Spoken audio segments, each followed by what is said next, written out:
Good morning, students. Welcome to ABN online classes. Myself Sunil Kumar, your computer teacher. Let's start today computer science class. Student, in last class we have studied pivot function. By the help of pivot function, we have make a new data frame from the existing data frame. Last class में हम लोगों ने pivot function को study किया था. Pivot function में हम लोगों ने क्या किया था कि जो हमारे पास पहले से ऑलरेडी मेड डेटा फ्रेम थे उससे एक न्यू डेटा फ्रेम हम कैसे क्रिएट करते हैं. In today class we study pivot table. आज हम लोग स्टार्ट करने वाले हैं कि पाइवट टेबल क्या होती है, कैसे इसको बनाते हैं और इसमें क्या क्या फंक्शंस होते हैं. Let's start pivot table. It works like a pivot function but aggregate the values from rows with duplicate entries for the specified column. यानी ये क्या होता है, पाइवट जो टेबल होती है वो भी पाइवट फंक्शन की तरह ही काम करती है. पाइवट फंक्शन में हम लोगों ने क्या किया था कि एग्रीगेट फंक्शन को अप्लाई किया था, लेकिन इसमें क्या होता है but aggregate the values that from rows with duplicate entries for the specified column. अगर किसी कॉलम में डुप्लीकेट एंट्री हो रही है तो उनको क्या करता है, ये रिमूव कर देगा. In other words, we can use aggregate function like maximum, minimum, mean, etc. Whenever we have duplicate entries, यानी जब आपके पास duplicate entries होंगे तो duplicate entries को ये क्या करेगा, रिमूव करके आपको सिंगल एग्रीगेट फंक्शन का ये आंसर शो करता है. The default aggregate function is mean. अगर आप पाइवट टेबल में अगर किसी फंक्शन को आप अप्लाई नहीं करते हो तो इसका मीनिंग जो डिफॉल्ट एग्रीगेट फंक्शन है वो मीन अप्लाई होता है ऑटोमेटिकली. इसको लिखने का सिंटेक्स होता है, पाइवट फंक्शन को हम पाइवट टेबल को हम कैसे लिखेंगे तो उसका सिंटेक्स होता है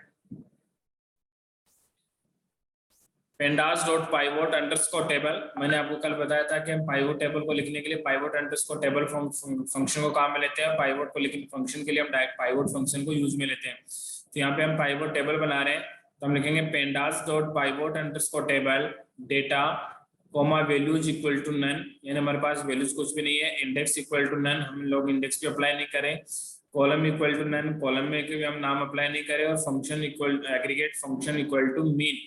AGGFUNC का मतलब होगा aggregate function equal to mean. यानी हम लोगों ने क्या किया है, जो हमारे पास डेटा फ्रेम थी उसमें हमने मीन फंक्शन को अप्लाई किया है.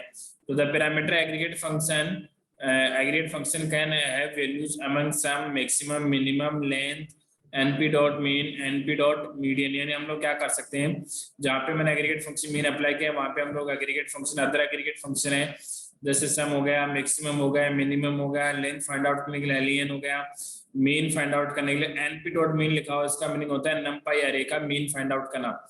np डॉट मीन का मीनिंग हो गया नमपाई अरे का मीन फाइंड आउट करना. np डॉट मीडियम का मीनिंग हो गया नमपाई अरे का मीडियन फाइंड आउट करना. ये फंक्शन भी हम क्या कर सकते हैं, इसमें अप्लाई कर सकते हैं. We can apply index to multiple columns if we do not have any unique column to act as index.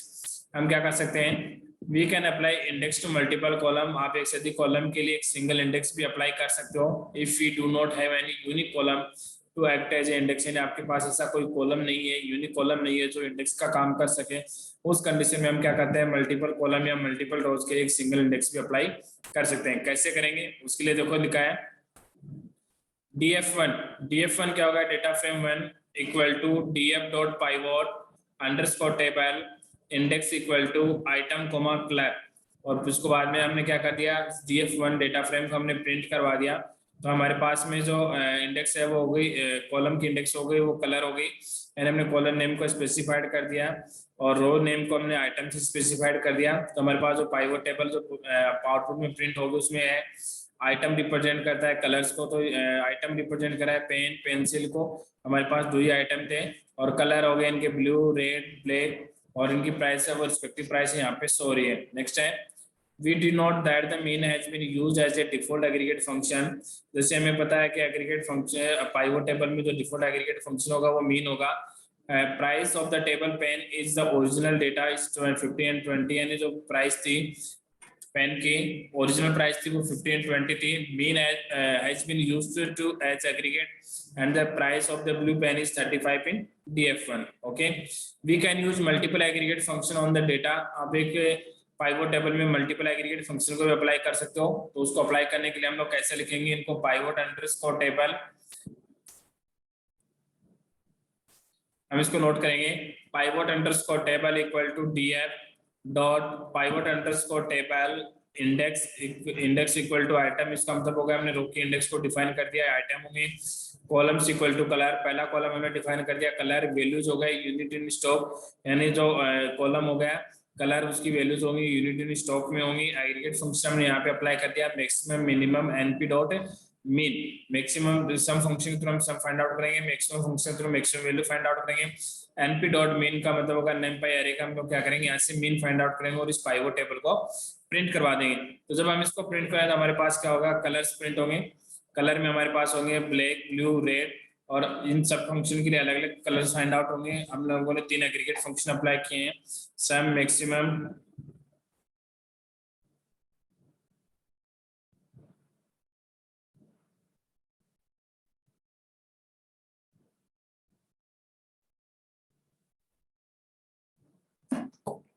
Just wait. Okay, continue करते हैं अपनी क्लास को। जब हमें मल्टीपल एग्रीगेट फंक्शन अप्लाई करने हो किसी पाइवोट टेबल पे, हम लिखेंगे pivot underscore table equal to df dot pivot underscore table. Index हमने डिफाइन कर दिया, रो के इंडेक्स हो गए वो आइटम से रिप्रेजेंट करेंगे।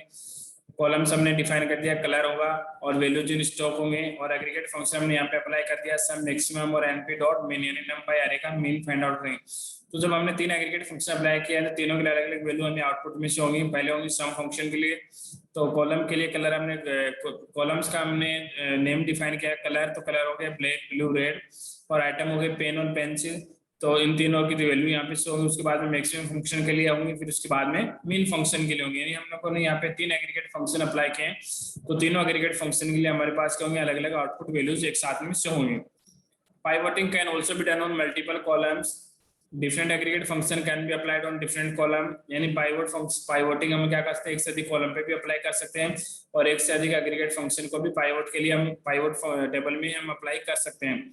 The following example demonstrate pivot on 2 columns. हमने यहाँ पे भी क्या करें, 2 कॉलम में पाइवोट टेबल को एक साथ अप्लाई कर रहे हैं, that is price and unit in stock. तो इसको हम कैसे अप्लाई करेंगे, उसके लिए हम लोग लिखेंगे, और साथ में हम क्या करें, उसका मीन फाइंड आउट करें। डिफॉल्ट हमारा जो एग्रीगेट फंक्शन होगा पाइवोट टेबल का, वो क्या होगा, मीन होगा। हमने लिखा pivot underscore table equal to df dot pivot underscore table index equal to item. यानी हम लोगों ने क्या किया, रो का जो इंडेक्स है वो डिफाइन कर दिया, आइटम है, columns equal to colour, column जो होंगे वो क्या होंगे, कलर्स के नेम होंगे, वैल्यूज होंगी वो प्राइस हो गई, यूनिट इन स्टॉक होगी, 2 वैल्यूज होंगी। उसके साथ में एग्रीगेट फंक्शन हमने अप्लाई कर दिया। प्राइस के लिए हमने अप्लाई कर दिया price dot alien, price colon alien. तो प्राइस में हमने लेंथ फंक्शन को डिफाइन कर दिया। यूनिट इन स्टॉक में हम लोगों ने डिफाइन कर दिया एनपी डॉट मीन फंक्शन को अप्लाई कर दिया। जब इस पाइवोट टेबल को हम प्रिंट करवाएंगे तो हमारे पास में जो पाइवोट टेबल होगी उसमें जो रो के इंडेक्स होंगे वो आइटम से रिप्रेजेंट होंगे, तो पेन और पेंसिल हो गया। कॉलम्स हैं वो रिप्रेजेंट होंगे कलर से, तो पहले प्राइस के लिए कलर होंगे ब्लू, ब्लैक, ब्लू और रेड। उसी तरीके से यूनिट्स इन स्टॉक के लिए हमारे पास कॉलम्स होंगे ब्लैक, ब्लू एंड रेड, और उनकी रिस्पेक्टिव वैल्यू वो हमें आउटपुट में से होगी। तो इस तरीके से हम लोग क्या कर सकते हैं, पाइवोट फंक्शन की सहायता से सिंगल कॉलम पे एग्रीगेट फंक्शन अप्लाई कर सकते हैं, मल्टीपल कॉलम्स में भी एक साथ में हम मल्टीपल एग्रीगेट फंक्शन भी अप्लाई कर सकते हैं, और सिंगल एग्रीगेट फंक्शन भी अप्लाई कर सकते हैं। तो ये था स्टूडेंट हमारा पाइवोट टेबल। नेक्स्ट टॉपिक है हैंडलिंग मिसिंग वैल्यूज। अब हमारी जो हम डाटा फ्रेम जो क्रिएट कर रहे हैं उस डाटा फ्रेम में ऐसी कुछ वैल्यूज होती हैं जो मैच नहीं करते या रिस्पेक्टिव कॉलम्स की वैल्यू नहीं होती, तो हम उसको एन के द्वारा रिप्रेजेंट करते हैं। तो हम उसको कैसे डिनोट करते हैं, as we know that data frame can consist of many rows and which each row can have values for the various column and attributes। Data frame में हमें पता है कि रोज एंड कॉलम होते हैं, तो एक कॉलम में बहुत सारे रोज होती हैं या एक कॉलम वो मल्टीपल रोज को कंटेन करता है। If A value corresponding to a column is not present, अगर किसी कॉलम के लिए रो की वैल्यू अगर प्रेजेंट नहीं होती है तो it is consider to be as a missing value. तो हम उसको क्या कंसीडर करते हैं कि वो वैल्यू क्या है, मिसिंग वैल्यू है, हमारे पास उसकी वैल्यू नहीं है। A missing value is noted by the N, उस मिसिंग वैल्यू को हम किससे रिप्रेजेंट करते हैं, एन का मतलब not a number. In the real world data set it is the column for an object to have some missing attribute, they may be several reason for that. यानी जो missing value है उसके बहुत सारे कारण हो सकते हैं या बहुत सारे रीजन हो सकते हैं कि जिसकी वजह से वो वैल्यूज क्या हो रही है, मिसिंग हो रही है। There may be several reasons for that. In some cases, data was not collected properly, resulting in missing data। यानी क्या हो सकता है कि जो डेटा वो प्रॉपर्ली क्या हो जाए, कलेक्ट नहीं किए गए, या वो वैल्यूज हैं डेटा कलेक्शन के दौरान क्या हो सकते हैं, मिसिंग भी हो सकते हैं। For example, some people did not fill all the fields while taking the survey। यानी जब कोई सर्वे होता है, कोई गवर्नमेंट सर्वे होता है, कोई प्राइवेट सर्वे होता है, तो उसमें जो सर्वे करने वाले पर्सन होते हैं वो पर्सन क्या करते हैं कि जो सर्वे के लिए उनको जो फॉर्म दिया जाता है उस फॉर्म में वो सभी डेटा को भी फिल नहीं करते, वो उतनी डेटा फिल करते हैं जितने उनके लिए कंपलसरी होते हैं, यानी उनको जो कंपलसरी डेटा है उन्हीं को फिल करते हैं, बाकी डेटा को रिमेनिंग क्या करते हैं, छोड़ देते हैं। तो ऐसे सर्वे में क्या होता है, जस्ट वेट, तो वो पर्सन क्या करते हैं जब सर्वे करते हैं तो सर्वे में उनके पास जो फॉर्म दिया जाता है उस फॉर्म के सभी कॉलम को फिलअप न करके ओनली कंपल्सरी डेटा ही फिलअप करते हैं। तो ये क्या होगा, जब डेटा कलेक्शन के दौरान कुछ वैल्यू जब वो मिस हो गई तो हम उसको क्या करते हैं, एनएन के थ्रू रिप्रेजेंट कर सकते हैं। Missing values create a lot of problem during data analysis, यानी जब डेटा एनालिसिस होता है या डेटा को जब कंपेरिजन किया जाता है उस कंडीशन में क्या होता है, मिसिंग वैल्यूज वो प्रॉब्लम क्रिएट करती है, यानी हम उस मिसिंग वैल्यू को किससे कंपेयर करें, उसकी डाटा कहाँ से लेके आए, and have to be handle properly, उसको हैंडल करने का अपना एक मेथड अप्लाई किया जाता है। That two most common strategies for handling missing values explain in this section are, इस चैप्टर में हम लोग यहाँ पढ़ने वाले हैं कि ऐसे कौन से दो मेथड हो सकते हैं जिनके थ्रू हम मिसिंग वैल्यू को क्या कर सकते हैं, हैंडल कर सकते हैं। तो फर्स्ट है drop the object having missing values, drop the object having missing values, या तो हम क्या करेंगे उस ऑब्जेक्ट को ही कंप्लीटली रिमूव कर देंगे जो मिसिंग वैल्यूज को कंटेन कर रहा है। सेकंड हो जाएगा फिल और एस्टिमेट द मिसिंग वैल्यू, या हम लोगों को क्या करना होगा, मिसिंग वैल्यू को फिल करना है, यानी हम एनएन को रिप्लेस करना है किसी वैल्यू के थ्रू। Let us refer to the previous case study given at the table, जो हम लोगों ने स्टार्टिंग में इस चैप्टर के जब फर्स्ट में हमने केस स्टडी किया था उस टेबल को हम कंसीडर करते हैं।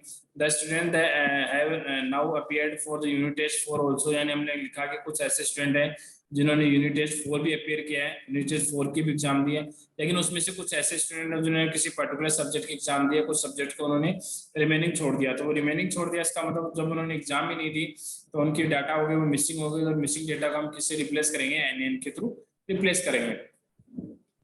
अब क्या होगा, to calculate the final result teacher are asked to submit the percentage of marks obtain by those students, यानी अब क्या होता है जब हम फाइनल रिजल्ट बनाते हैं तो फाइनल रिजल्ट में हम लोग क्या करते हैं, उनके परसेंटेज मार्क्स को शो करते हैं, लेकिन उनके परसेंटेज मार्क्स को शो हम तभी कर पाएंगे जब हमारे पास में क्या होंगे, कंप्लीट डेटा हो।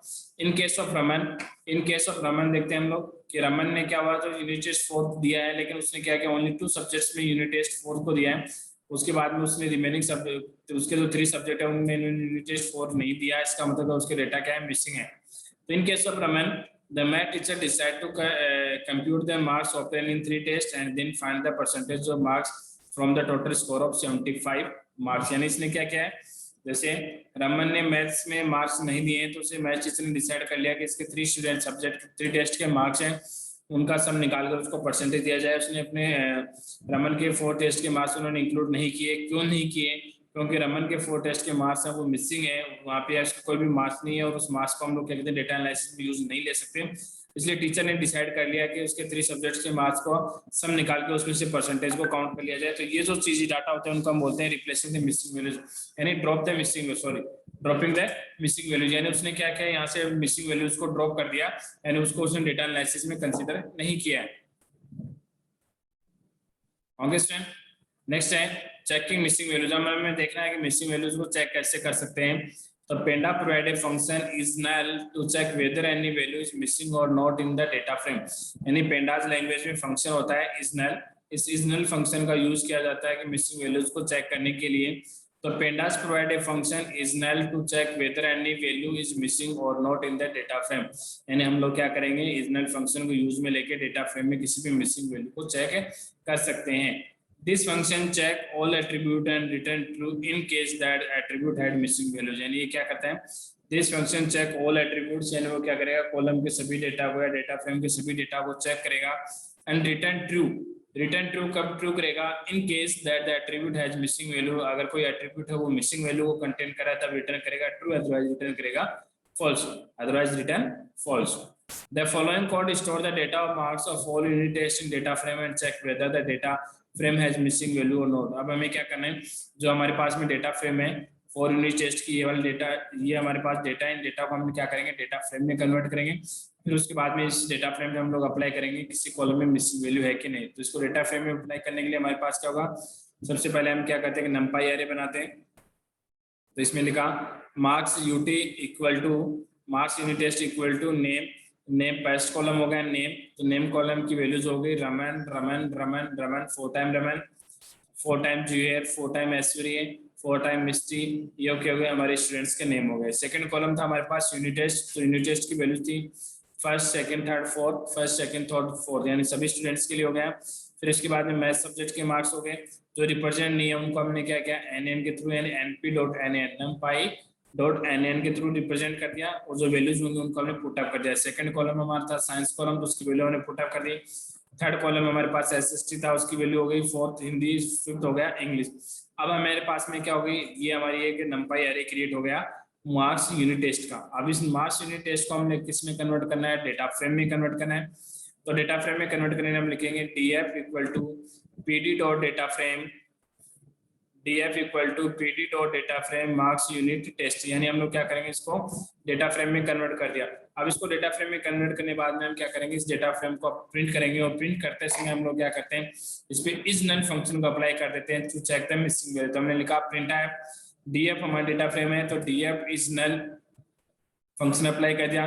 तो जिसके लिए वैल्यूज, जिसकी वैल्यूज नल होंगी उसके लिए ट्रू रिप्रेजेंट कर देगा, जिसके लिए वैल्यू नल नहीं होगी उसके लिए क्या कर देगा, फॉल्स रिप्रेजेंट कर देगा। तो हमारे पास जो आउटपुट टेबल आएगी वो होगी true and false. Okay student, तो ये फंक्शन होता है मिसिंग वैल्यूज को चेक करने के लिए। इस नल फंक्शन का यूज लेंगे हम लोग मिसिंग वैल्यूज को चेक करने के लिए। नेक्स्ट है, one can check for each individual attribute also. The following statement check whether attribute science has a missing value or not. अगर आपको किसी पर्टिकुलर कॉलम के लिए चेक करना हो तो आप पर्टिकुलर कॉलम के लिए भी चेक कर सकते हो कि उस कॉलम में नल वैल्यू है कि नहीं। तो उसके जैसे हमारे पास एक साइंस कॉलम है, उस साइंस कॉलम हमें चेक करना है कि वो मिसिंग वैल्यू को कंटेन कर रहा है कि नहीं कर रहा। तो उसके लिए हमने कोड लिखा प्रिंट एफ df, ये हमारी डेटा फ्रेम थी, साइंस कॉलम पे हमने अप्लाई कर दिया इज नल फंक्शन। तो हमारे पास साइंस कॉलम जो मिसिंग वैल्यू होंगे उसको ट्रू से रिप्रेजेंट कर देगा, जो वैल्यू मिसिंग नहीं होंगे उनको फॉल्स से रिप्रेजेंट कर देगा। ये हमारे पास साइंस कॉलम प्रिंट होगा। नेक्स्ट है to check whether column attribute had a missing value in entire data set. या हमें चेक कर सकते हैं कि कंप्लीट डेटा सेट में ऐसा कौन से कॉलम है, या कंप्लीट कॉलम में से कौन कौन से कॉलम है जो मिसिंग वैल्यू को कंटेन करते हैं और जो कंटेन नहीं करते। पहली कंडीशन में हम लोगों ने क्या किया था कि पूरी डेटा फ्रेम पे मिसिंग वैल्यू फंक्शन अप्लाई किया था, इस नल फंक्शन को, और दो सेकंड कंडीशन में हम लोगों ने किसी एक पर्टिकुलर कॉलम पे अप्लाई किया था। अब थर्ड कंडीशन में हम लोग क्या करें, हमें चेक करना है कि इस पूरी कंप्लीट डेटा फ्रेम में ऐसे कौन कौन से कॉलम है जो मिसिंग वैल्यू को कंटेन करते हैं। उस कंडीशन में हम लोग क्या करते हैं, पूरी डेटा फ्रेम पे अप्लाई करेंगे। इसके लिए हम लोग क्या लिखेंगे, एनी फंक्शन को यूज में लेंगे। तो check whether a column has a missing value in the entire data set, यानी कंप्लीट डेटा फ्रेम में ऐसा कौन से कॉलम है जो मिसिंग वैल्यू को कंटेन करते हैं। एनी फंक्शन इज यूज्ड, इसको चेक करने के लिए हम क्या करेंगे, एनी फंक्शन का यूज लेंगे। It return true in case of missing values, else return false, यानी अगर आप जो कॉलम मिसिंग वैल्यू को कंटेन करेगा उसके लिए आंसर रिटर्न करेगा ट्रू, जो कॉलम मिसिंग वैल्यू को कंटेन नहीं करते उसके लिए आंसर रिटर्न करेगा फॉल्स। तो हमें क्या करना है, इस नल फंक्शन को कंप्लीट डेटा फ्रेम पे अप्लाई करके देखना है कि हमारे डेटा फ्रेम में कौन कौन से कॉलम मिसिंग वैल्यू कंटेन करते हैं। तो इसके लिए स्टेटमेंट लिखेंगे print df is null, complete data frame पे हमने इज नल फंक्शन अप्लाई कर दिया, उसके साथ में इज नल में हमने अप्लाई कर दिया डॉट एनी, इनमें से कौन कौन से कॉलम है जो मिसिंग वैल्यू को कंटेन करते हैं। तो उस कंडीशन में जो हमारे पास आउटपुट डेटा फ्रेम होगी, पहला कॉलम हो गया नेम, तो नेम है वो किसी भी मिसिंग वैल्यू कंटेन नहीं कर रहा, तो इसका आउटपुट हो गया फॉल्स। सेकंड कॉलम था यूनिट टेस्ट यूटी, वो भी मिसिंग वैल्यू को कंटेन नहीं कर रहा, तो इसका आंसर हो गया फॉल्स। थर्ड हो गया मैथ्स कॉलम, वो मिसिंग वैल्यू को कंटेन कर रहा है, तो इसका आंसर ट्रू। साइंस में मिसिंग वैल्यू को कंटेन कर रहा है तो ट्रू। एसएसटी में कोई भी वैल्यू मिसिंग नहीं है तो इसका आंसर हो गया फॉल्स। हिंदी में कोई मिसिंग वैल्यू को कंटेन नहीं कर रहा है, इंग्लिश में वो मिसिंग वैल्यू को कंटेन कर रहा है तो इसका आंसर हो गया ट्रू। और data type equal to boolean, BWL, boolean क्यों लिखा, क्योंकि हमारे पास में बूलियन आउटपुट आ रहा है ट्रू इन फॉल्स, तो इसका डेटा टाइप हो गया Boolean. Okay student, next study करते हैं। The function any can be used for the particular attribute also, या किसी पर्टिकुलर एट्रीब्यूट के लिए या किसी पर्टिकुलर फंक्शन के लिए कॉलम के लिए भी आप any फंक्शन को अप्लाई कर सकते हो। The following statement return true in case of attribute has a missing value else is return false, यानी हम क्या करते हैं, साइंस कॉलम में चेक करते हैं कि साइंस कॉलम any कोई भी मिसिंग वैल्यू कंटेन कर रहा है कि नहीं कर रहा। तो इसके लिए हमने लिखा printf df science dot is null, हमने चेक किया कि साइंस कॉलम में नल वैल्यू है कि नहीं। डॉट एनी फंक्शन हमने अप्लाई कर दिया, इसका मतलब साइंस कॉलम में जो मैंने कोई भी रो है वो मिसिंग वैल्यू को कंटेन करे नहीं करे, तो साइंस कॉलम है वो मिसिंग वैल्यू को कंटेन कर रहा है, तो इसका आंसर हो गया ट्रू। नेक्स्ट है to find number of N values corresponding to each attribute we can use some function along with each null, यानी आपको कैलकुलेट करना है कि कौन से कॉलम में कितनी एन वैल्यूज है, यानी कितनी मिसिंग वैल्यूज है, उसको काउंट करना है। तो उसके लिए हम लोग क्या करेंगे, सम फंक्शन को यूज लेंगे, किसके साथ में, इस नल फंक्शन के साथ में। तो इसके लिए हम लिखेंगे स्टेटमेंट printf इसके लिए हम स्टेटमेंट लिखेंगे print F df dot is null dot sum, यानी हमने पहले कैलकुलेट करना है नल मिसिंग वैल्यू, तो इसके लिए हमने लिखा df dot is null. df data frame में हम लोगों ने मिसिंग वैल्यूज को फाइंड आउट कर लिया डॉट सम, और उसके बाद में हमने सम फंक्शन अप्लाई कर दिया, यानी क्या करेगा मिसिंग वैल्यूज को फाइंड करके उनका सम हमें आंसर में शो करेगा। तो हमारे पास जो आउटपुट टेबल होगी उसमें नेम कोई भी मिसिंग वैल्यू कंटेन नहीं करा, तो इसमें टोटल 0 कॉलम है, 0 मिसिंग वैल्यू है, यूनिट टेस्ट में 0 मिसिंग वैल्यू है, मैथ्स में 1, साइंस में 1, एसएसटी में 0, हिंदी में 0 और इंग्लिश में 1। तो ये क्या करेगा टोटल मिसिंग वैल्यूज को यहाँ से सम फाइंड आउट कर सकते हैं। ओके स्टूडेंट,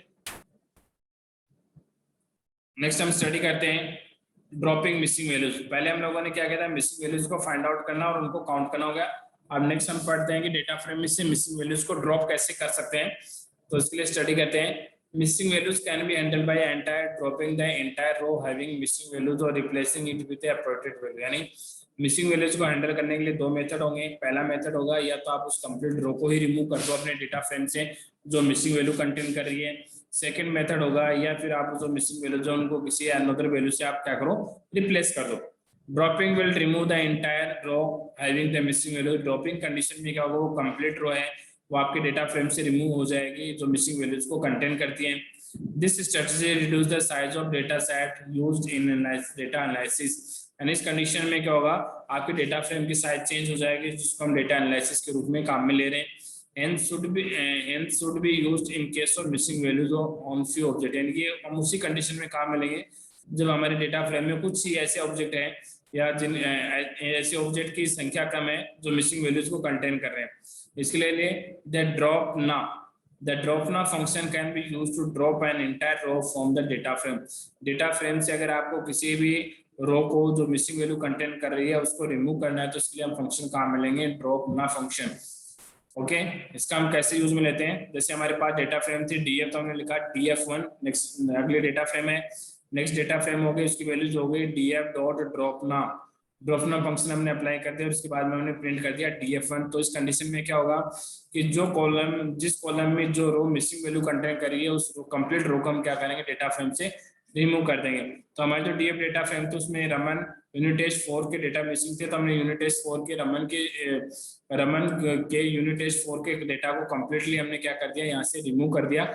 इसको हम अब क्या हो गया जो हमारे पास रिजल्ट जो आउटपुट टेबल है या रिजल्ट जो डेटा फ्रेम है उसमें कोई भी मिसिंग वैल्यू नहीं है। तो हम ड्रॉपना फंक्शन को यूज में लेके डेटा फ्रेम में जो रो मिसिंग वैल्यू कंटेन करी है किसी कॉलम में जो मिसिंग वैल्यू है उसको हम क्या करें कंप्लीटली रिमूव कर देते हैं। ओके स्टूडेंट, नेक्स्ट हम पढ़ते हैं एस्टिमेटिंग मिसिंग वैल्यूज। अब हम क्या करते हैं उस मिसिंग वैल्यूज को किसी अनदर वैल्यू की सहायता से रिप्लेस कैसे कर सकते हैं, तो उसके लिए हम करेंगे missing values can be filled by using estimate और अप्रोक्सीमेशन वैल्यू जस्ट बिफोर और आफ्टर द मिसिंग वैल्यूज। यानी हम क्या करते हैं मिसिंग वैल्यूज को हम रिप्लेस कर सकते हैं तो उसको एस्टिमेट करेंगे उसको कैलकुलेट कर सकते हैं या हम लोग क्या करते हैं उसके अप्रोक्सीमेट वैल्यू भी लिख सकते हैं उससे जस्ट बिफोर या आफ्टर वैल्यू। यानी जो मिसिंग वैल्यूज है उस मिसिंग वैल्यू से जस्ट बिफोर और आफ्टर वैल्यू को हम लोग क्या करेंगे कंसीडर करके उनकी मिड की वैल्यू हम लिख सकते हैं। After the missing values average maximum minimum of the values of that attribute, या हम लोग क्या कर सकते हैं जो हमारे पास में जो स्टार्ट और एंड वैल्यू है यानी जिस कॉलम की वैल्यू मिसिंग है उससे बिफोर और आफ्टर की वैल्यूज को हम लोग क्या करेंगे फाइंड आउट करेंगे। फाइंड आउट करने के बाद में हम जो मिसिंग वैल्यू को रिप्लेस करने के लिए हम लोग क्या करते हैं उसकी एवरेज वैल्यू भी लिख सकते हैं वहाँ पे, उनमें से मिनिमम वैल्यू को भी कंसीडर कर सकते हैं उनमें मैक्सिमम वैल्यू को भी कंसीडर कर सकते हैं। In some cases missing values are replaced by zero. कुछ कंडीशन में क्या होता है आप मिसिंग वैल्यू को जीरो से भी रिप्लेस कर सकते हो। The fill num function can be used to replace missing values। Missing values को रिप्लेस करने के लिए हम लोग क्या करेंगे फंक्शन काम लेते हैं fill num, ब्रैकेट में पैरामीटर होगा num function can be used to replace the missing value. वो नंबर होगा पैरामीटर ग्रुप में जिसकी सहायता से आप क्या कर रहे हो इस मिसिंग वैल्यूज को क्या कर रहे हो फिल कर रहे हो। तो डेटा फ्रेम में मिसिंग वैल्यूज को फिल करने के लिए फंक्शन काम में लेंगे fill num function. For example fill ना 0 रिप्लेस मिसिंग वैल्यूज बाय 0। अगर आपने लिखा है fill ना ब्रैकेट में नम के पैरामीटर पास किया 0 तो इसका मतलब होगा जो मिसिंग वैल्यू है वो 0 से रिप्लेस हो जाएंगे। सिमिलरली fill ना 1 रिप्लेस मिसिंग वैल्यू बाय 1। आपने पैरामीटर 1 पास करोगे तो जो भी मिसिंग वैल्यूज है वो किससे सहायता से रिप्लेस हो जाएंगे 1 की सहायता से हो जाएंगे। तो ये होता है हमारा मिसिंग वैल्यूज को रिप्लेस करने का मेथड। आज हम लोगों ने स्टडी किया था डेटा टेबल। डेटा टेबल को हमने फंक्शन काम लिया था data frame dot table pivot table हमने बनाया था, तो पाइवट अंडरस्कोर टेबल फंक्शन कहाँ में लेता है, उसके बाद में हम लोगों ने मिसिंग वैल्यूज को फाइंड आउट करना है। फाइंड आउट करने के बाद में हम लोग क्या करें, मिसिंग वैल्यूज को रिप्लेस करें। तो रिप्लेस करने के लिए हम फंक्शन कहाँ में लेते हैं, फिल नाम ब्रैकेट में नम पैरामीटर को यूज में लेके हम क्या कर सकते हैं, मिसिंग वैल्यूज को यहाँ से रिप्लेस कर सकते हैं। ओके स्टूडेंट, नेक्स्ट टॉपिक है import and export of data between pandas and MySQL। अब हम लोग क्या करेंगे, पेंडास और MySQL के बीच में डेटा को इंपोर्ट और एक्सपोर्ट कैसे कर सकते हैं, तो उसके लिए हम लोग स्टडी करते हैं। We have directly enter data and created data frame and learn how to analyse data in the data frame. अभी इस चैप्टर में हम लोगों ने ये स्टडी किया है कि हम डायरेक्टली क्या करते हैं, नंपाई एरे बनाते हैं, नंपाई एरे में हम डाटा एंटर करते हैं, एंटर करने के बाद में उस नंपाई एरे को हम किस में कन्वर्ट करें, डेटा फ्रेम में कन्वर्ट करें। In actual scenario data need to be typed और कॉपी पेस्टेड एवरी टाइम। हर कंडीशन में ऐसा नहीं होता कि आप डेटा को कंप्लीट जो आपकी डेटा फ्रेम में उसकी कंप्लीट डेटा को आप टाइप करो या उनको कॉपी पेस्ट करो। Data is available most of time in file text और CSV। हमारे पास जो डेटा होते हैं वो क्या होते हैं, तो टेक्स्ट फाइल में होते हैं या CSV फाइल में होते हैं। इन लास्ट चैप्टर हम लोगों ने पढ़ा था कि CSV फाइल को हम कैसे क्रिएट करते हैं। जस्ट एक एक्सेल की फाइल में हम लोग क्या करते हैं, डायरेक्टली अपने डेटा को टाइप करके उसको .csv एक्सटेंशन के थ्रू हम उसको सेव करके और डायरेक्टली उसको पेंडास में हम इंपोर्ट कर सकते हैं। In real scenario, we will require to bring data directly from a database and load to a data frame। अब क्या होता है, बहुत सारे ऐसी कंडीशन में हमारे पास क्या होता है, जो हमारे डेटा वो डेटाबेस में सेव होते हैं। तो डेटाबेस में सेव डेटा को हमें डायरेक्टली किस में काम में लेना होता है, डेटा फ्रेम में। तो उसको हम क्या करें, डायरेक्टली वहां से इंपोर्ट करते हैं। This is called importing data from A database. यानी ये जो मेथड होता है डेटा फ्रेम, डेटाबेस से डेटा को डेटा फ्रेम में लेके आना, क्या होता है, importing data from database. Like after analyzing, we will be required to store data back to the database। और जब आपका डेटा फ्रेम का जो वर्क है वो कंप्लीट हो जाए, उसके बाद में आपको उन डेटा को वापस से क्या होता है, डेटाबेस में स्टोर भी करना होता है। तो इसको हम बोलते हैं exporting data to database. Next है data frame can be read and return to MySQL database. यानी जो डेटा फ्रेम में है उनको हम रीड भी कर सकते हैं और उनको MySQL डेटाबेस में हम सेव भी कर सकते हैं। To do this, a connection is required with MySQL database using PMySQL database driver। यानी इसके लिए आपको क्या करना होगा, आपके डेटाबेस, आपके जो डेटा फ्रेम है, डेटा फ्रेम और जो SQL का जो डेटाबेस है, दोनों के बीच में कनेक्शन स्टैब्लिश करना होगा। इसके लिए आपको क्या करना होगा कि डेटा PMySQL database ड्राइवर है वो आपके सिस्टम में इंस्टॉल करने होंगे। The driver should be install in the command. तो इसके लिए हम पाइथन कमांड काम में लेंगे, pip install PYMySQL। हम कमांड टाइप करेंगे, डेटा फ्रेम और MySQL डेटा फ्रेम और MySQL सर्वर के बीच में कनेक्शन स्टैब्लिश करने के लिए हम लोग क्या करेंगे, जो हमारी पाइथन लैंग्वेज होगी उसमें कमांड टाइप करेंगे, pip install PMySQL। इससे क्या होंगे, जो PYMySQL जो डेटाबेस के जो ड्राइवर है वो क्या होंगे, आपके सिस्टम में इंस्टॉल हो जाएंगे। ठीक है, नेक्स्ट हम क्या करेंगे, SQL ALCHMY is a library used to interact with the MySQL database by providing the required conditional। हम इनके बीच में जो कनेक्शन होगा वो क्या होगा, SQL ALCHMY जो कमांड होगी उसके थ्रू हम लोग क्या करेंगे, दोनों का कनेक्शन बनाएंगे। तो इन दोनों के बीच में कनेक्शन बनाएंगे, हम लिखेंगे pip install SQL ALCHMY command होगी वो क्या करेगी, डेटा फ्रेम और MySQL डेटाबेस के बीच में कनेक्शन स्टैब्लिश करने का काम करेगी। ओके स्टूडेंट, तो आज की क्लास में इतना ही। ये लास्ट टॉपिक हमारे चैप्टर का, इसको हम लोग क्या करते हैं, कल क्लास में फिर से कंसीडर करेंगे। Okay student, thank you, have a nice day.